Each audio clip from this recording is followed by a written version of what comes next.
Info Afrique sur Al24 News, bienvenue à tous. La mission des Nations Unies pour l'organisation d'un référendum au Sahara occidental a fait l'objet de consultations à huis clos du Conseil de sécurité de l'ONU, tenu mercredi soir à New York. Des exposés de l'envoyé personnel du secrétaire général de l'ONU pour le Sahara occidental, Staffan de Mistura, et du représentant spécial du secrétaire général et chef de la MINURSO, Alexander Ivanko, ont été entendus par le Conseil. De son côté, le président sahraoui Brahim Ghali a envoyé une lettre au secrétaire général de l'ONU qui indique que le Sahara occidental est une question reconnue par les Nations Unies comme une question de décolonisation à laquelle s'applique la résolution 1514 de l'Assemblée générale des Nations Unies liée à la déclaration sur l'octroi de l'indépendance aux pays et aux peuples colonisés.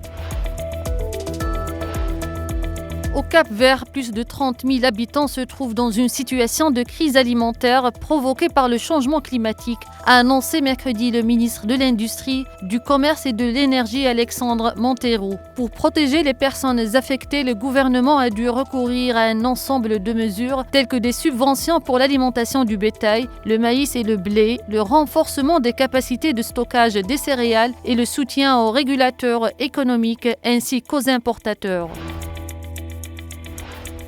Madagascar a annoncé mercredi une nouvelle suspension temporaire des liaisons maritimes avec les Comores pour prévenir la propagation du choléra qui commence à ressurgir dans cet archipel ainsi que dans d'autres pays d'Afrique de l'Est et de la Corne de l'Afrique. D'après le compte rendu du Conseil des ministres repris par des médias, seuls les navires transportant des marchandises stratégiques seront autorisés à entrer dans les eaux malgaches, avec une interdiction stricte pour les membres d'équipage de mettre le pied sur le territoire.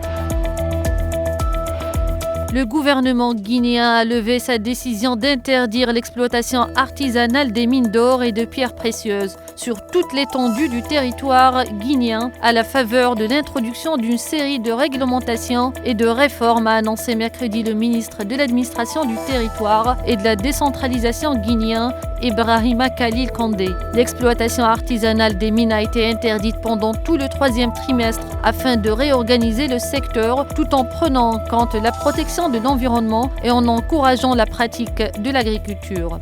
C'est la fin de ce point sur l'actualité africaine. Merci de l'avoir suivi.